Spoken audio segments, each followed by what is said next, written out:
Hello everyone, मैं विकास। चलिए आज आपका जो रीजनिंग का जो नया टॉपिक है कैलेंडर, जानेंगे कि इस टॉपिक से किस तरीके से प्रश्न पूछे जाते हैं आपके एग्ज़ाम में और कैसे प्रश्नों को जल्दी से जल्दी हम सॉल्व कर सकते हैं। ठीक है, तो चलिए शुरुआत करते हैं कैलेंडर। इस टॉपिक से आपके एग्ज़ाम में कई प्रश्न पूछे जाते हैं। जैसे आपके मान लो सबसे पहले हम शुरुआत करेंगे ईयर यानी वर्ष। जो वर्ष होती है, अच्छा बताइए वो कितने प्रकार की होती है? ईयर आपकी दो प्रकार की होती है, एक होती है लीप वर्ष और एक होती है आपकी सामान्य वर्ष। अब लीप ईयर और सामान्य ईयर में अंतर क्या होता है, चलिए देखते हैं। एक होती है आपकी लीप वर्ष और दूसरी होती है आपकी सामान्य वर्ष। ठीक है, सामान्य वर्ष में क्या होता है, जो दिनों की जो संख्या है वो आपके दिन कितने होते हैं, 365 दिन होते हैं। और लीप वर्ष में आपके दिनों की जो संख्या होती है यानी दिन होते हैं वो कितने होते हैं आपके 366 दिन, यानी एक दिन ज़्यादा होता है। अब ज़्यादा का होता है, इसमें क्या होता है, जो फरवरी होती है हमारी वो आपकी 28 की होती है सामान्य वर्ष में, और इसमें क्या होता है, जो फरवरी होती है हमारी वो कितने होती है, 29 की होती है। जब भी फरवरी 29 की होती है जिस वर्ष में, तो वो वर्ष कैसी होती है हमारी, लीप वर्ष। अच्छा ये भी बात आती है, हम पहचाने कैसे, बहुत से लोग नहीं जानते हैं कि लीप वर्ष कैसे पता करते हैं। चलिए वो हम जानते हैं, लीप वर्ष आखिर पता कैसे करेंगे। जैसे मान लो वर्ष लिखा हुआ है 2019, मैंने कहा बताइए लीप वर्ष है या सामान्य वर्ष है, तो करेंगे क्या, वर्ष में 4 का भाग दो। अगर 4 का भाग पूरा ये संख्या यानी पूरी अगर ये संख्या कट जाती है तो वो आपकी लीप वर्ष है, और पूरी संख्या नहीं कटती है तो वो कैसी वर्ष है, सामान्य वर्ष है। अब पूरे में ना दे करके जल्दी से पीछे वाले केवल 2 अंकों में 4 का भाग दे दो। क्या 4 का भाग 19 में पूरी बार कट जाएगा? नहीं कटेगा। जब नहीं कटेगा तो ये जो वर्ष है 2019 वो हमारी कैसी वर्ष है, सामान्य वर्ष है। अच्छा 2016 बताइए, 4 का भाग 16 में चला जाएगा, 4 बार चला जाएगा, पूरा कट जाएगा, तो ये वर्ष हमारी कैसी कहलाएगी, लीप वर्ष। और लीप वर्ष प्रत्येक 4 साल बाद आती है, ये भी याद रखना है। ठीक है, अगला याद रखते हैं कि विषम दिन क्या होते हैं। लीप वर्ष हमने जाना, लीप वर्ष कैसे पता करेंगे और लीप वर्ष कितने साल बाद आती है। अब बात आती है विषम दिन। विषम दिन हम कैसे ज्ञात करेंगे, कि विषम दिन आपको आने ही चाहिए कैलेंडर में, और विषम दिन नहीं पता तो आपका जो टॉपिक है वो अधूरा रहेगा, आप कर नहीं पाओगे इससे प्रश्न। कैसे करेंगे, क्या करेंगे, कुल दिनों में विषम दिन निकालें, क्या करेंगे, कुल दिनों में 7 से भाग देते हैं। क्या करते हैं, कुल दिनों में 7 से भाग देते हैं, और जो शेष बचता है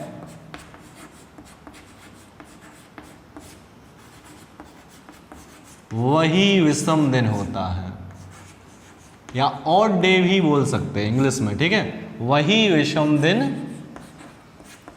होता है।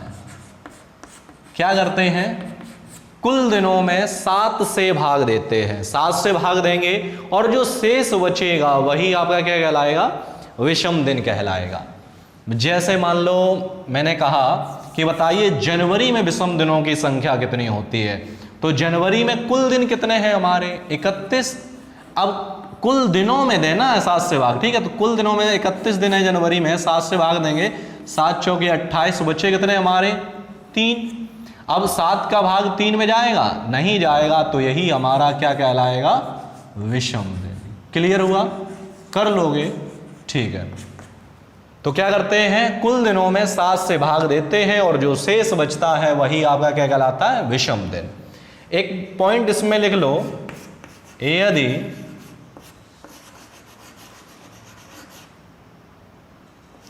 कैलेंडर में आगे जा रहे हैं, आगे जा रहे हैं, तो विषम दिनों की संख्या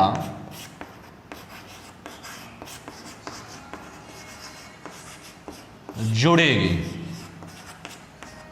ठीक है, यदि कैलेंडर में आगे की ओर जा रहे हैं तो विषम दिनों की संख्या जुड़ेगी, और यदि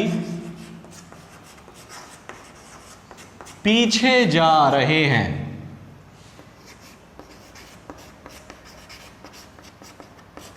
तो विषम दिनों की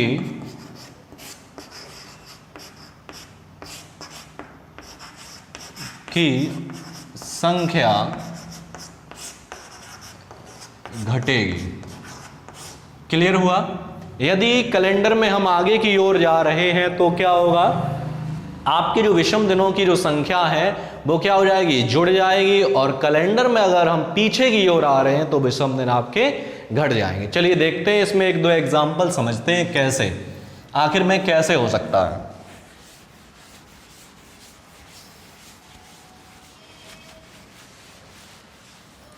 जैसे कह दिया, एग्जाम्पल लिखा हुआ है,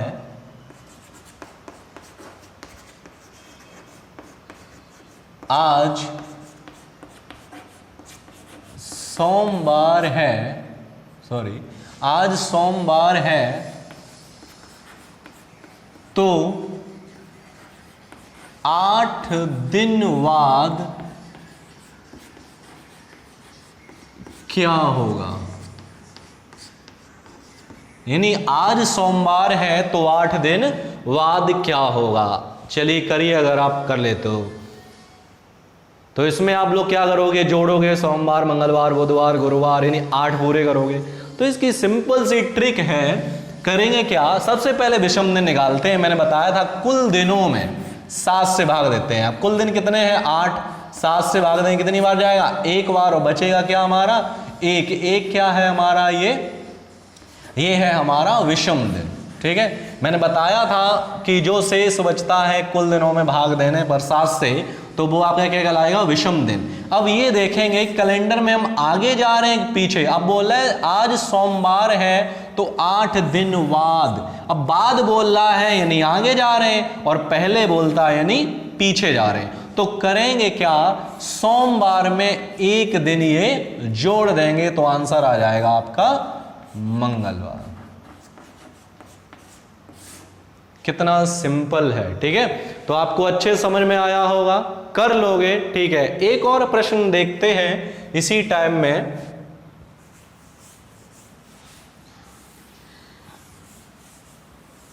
जैसे कह दिया,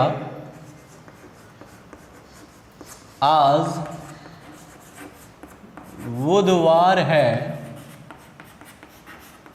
तो 7 दिन बाद क्या होगा। आज बुधवार है तो 7 दिन बाद क्या होगा। अब मैंने बताया तो कुल दिनों में 7 से भाग दो भाई। जब 7 से भाग देंगे पूरा पूरा चला जाएगा, क्या बचेगा, कुछ भी नहीं बचेगा। जब 0 बचेगा विषम दिन, तो वहां पर जौन सा दिन है वही दिन ही रहेगा, यानी बुधवार ही रहेगा। अगर यहीं कह देता पहले क्या होगा, 9 दिन पहले क्या होगा, तो जो भी विषम दिन आते और दिन दिया होता उसमें से उसे घटा देते। क्लियर है? चलिए एक दो पॉइंट और समझते हैं, लिखते हैं। अगला जो पॉइंट है आपका, लिख लो कॉपी पे, आप लोग नोट करना चाहते हो कर सकते हो।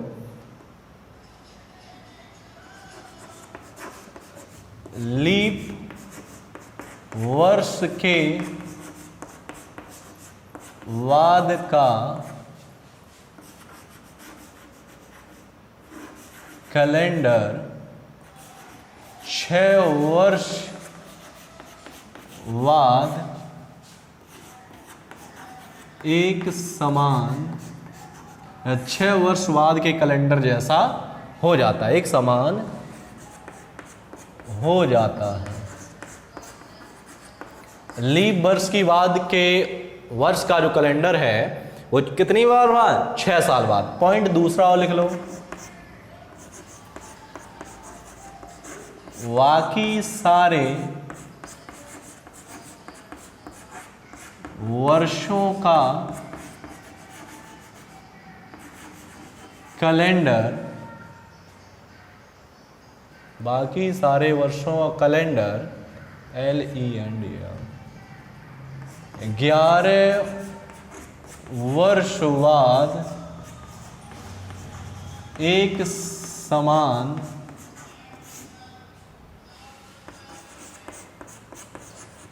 हो जाते हैं। ठीक है, बाकी सारे वर्षों का कैलेंडर है 11 वर्ष बाद एक समान हो जाते हैं। एक और पॉइंट है, लिखते हैं तथा लीप वर्ष का कैलेंडर 28 वर्ष बाद एक समान हो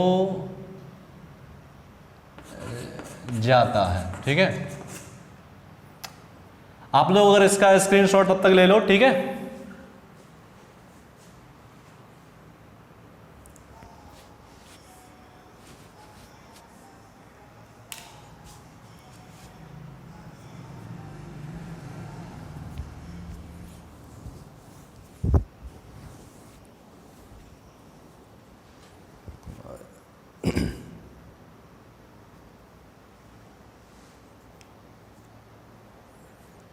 चलिए आप लोगों ने स्क्रीनशॉट ले लिया होगा। ठीक है, चलिए आगे बढ़ते हैं।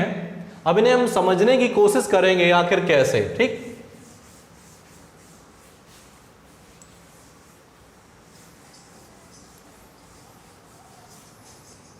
जैसे कहा है कि मान लो आपकी जो 2004 है वो कैसी वर्ष है? आपकी लीप वर्ष है। अब बोला है कि लीप वर्ष की बाद के साल का कैलेंडर। अब लीप वर्ष की बाद की साल कौन सी आपकी? 2005 है। तो 2005 का कैलेंडर है वो 6 साल बाद यानी 2011, 6 साल इसमें जोड़ दें कितने हो जाएगा? 2011। तो 2005 और 2011 का जो कैलेंडर होगा वो एक ही समान होगा। क्लियर है? बताया है कि लीप वर्ष के बाद के साल का कैलेंडर 6 साल बाद एक समान हो जाता है। वही दिन होंगे, वही तारीख होंगे, वही त्योहार होंगे। क्लियर है? अब बाकी सारी बता रहा है कि बाकी सारी वर्षों कैलेंडर 11 वर्ष बाद। अब बाकी सारी कौन सी बची? जैसे 2000 आपकी 6 है, 2007 है, 2008 आपकी फिर से ये लीप वर्ष हो गई। तो ये जो है ये कब बदलेंगे? आपके 11 वर्ष बाद एक समान हो जाएंगे। और जो लीप वर्ष का कैलेंडर है ये कब बदलेगा? आपका 28 वर्ष बाद एक समान हो जाता है। वही दिन, वही तारीख। अब इसमें क्वेश्चन कैसे बनता है वो भी हम समझते हैं। जैसे कह दिया है कि मोहन का जन्म 5 जनवरी दिन मंगलवार को है, तो वो अब आगे जो अपना अगला जन्म मनाएगा उसी दिन यानी मंगलवार को ही कब मनाएगा? कब मनाएगा? जब कैलेंडर समान होंगे तभी तो मनाएगा, क्योंकि आगे जो भी वर्ष आएगी तो उसमें दिन जरूरी नहीं कि मंगलवार ही हो, आगे दिन बढ़ सकता है। ठीक, चलिए आगे बढ़ते हैं। एक पॉइंट अगला लिखते हैं।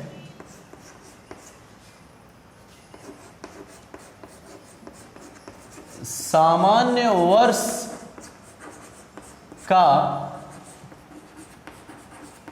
पहला और आखिरी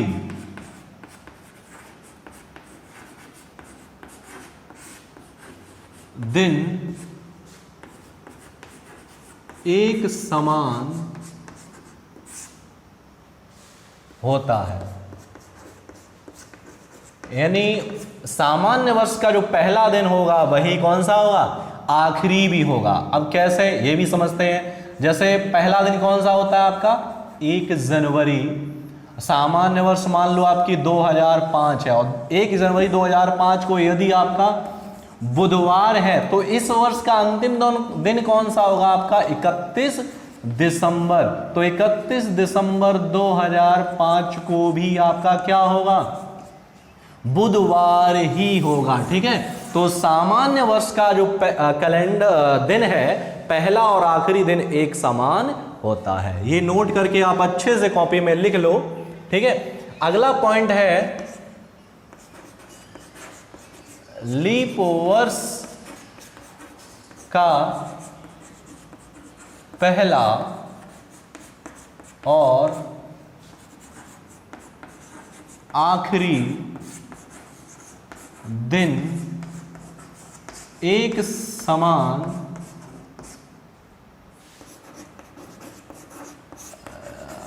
नहीं होता है। ठीक है, जैसे कैसे नहीं होता है, जैसे 1 जनवरी, अब लीप वर्ष मान लो आपकी 2004 है, को बुधवार है, तो आपका क्या हो जाएगा, 31 दिसंबर 2004 को आपका गुरुवार होगा, यानी एक दिन एक्स्ट्रा आ जाएगा। क्लियर है? चलिए इसे नोट कर लीजिए, स्क्रीनशॉट ले लीजिए आप।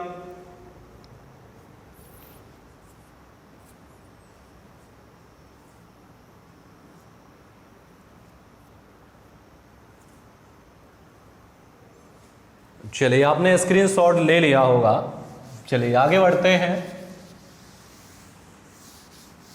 तो आप करीब मैंने आपको बता दिया है, जो भी बताया है कि लीप वर्ष कैसे पहचानेंगे या विषम दिन कैसे निकालेंगे। अगर मैंने कह दिया बताइए सामान्य वर्ष में विषम दिनों की संख्या कितनी होती है, तो सामान्य वर्ष में दिन कितने होते हैं, टोटल आपके 365 होते हैं, 7 से भाग दे दो, जो शेष बचे वही आपका क्या है, विषम दिन है। उसके बाद हमने जाना कि लीप वर्ष के बाद के जो साल का कैलेंडर है वो कितने साल बाद, 6 वर्ष बाद, और बाकी सारे वर्षों कैलेंडर वो कितनी बार, 11 वर्ष बाद। और जो लीप वर्ष का कैलेंडर है वो आपकी कितनी साल बाद बदलेगा। फिर से क्वेश्चन रिपीट करता हूं, लीप वर्ष की जो साल का कैलेंडर है वो कितनी साल बाद एक समान हो जाएगा। इसका आंसर आप कमेंट बॉक्स में नीचे लिखकर भेजिए। ठीक है, चलिए आज के लिए इतना ही रखते हैं, मिलते हैं आपको अगले वीडियो में, तब तक के लिए धन्यवाद।